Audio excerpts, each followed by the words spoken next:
দেখা হবে না। ও হাই হাই, এখন কি করব? Hello hello, testing testing. কি হয়েছে ইয়ামিন, তুমি কি আমার কথা শুনতে পাচ্ছ?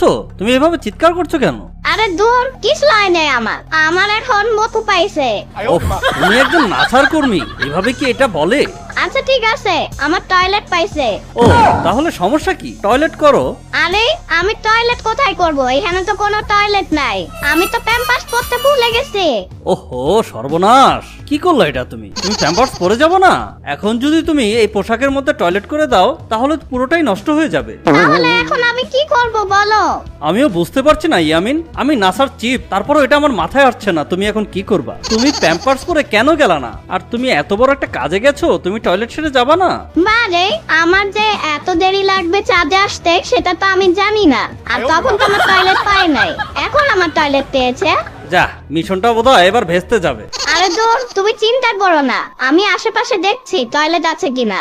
আরে তোমার কি মাথা খারাপ নাকি ইয়ামিন? চাঁদে তুমি টয়লেট পাবা কোথায়? সব তোমাদের দোষ। তোমরা আমাকে আগে বলবা না চাঁদে কোনো টয়লেট নাই? আমি তো মনে করেছি চাঁদের বুড়ি যেহেতু থাকে এখানে টয়লেট অবশ্যই আছে।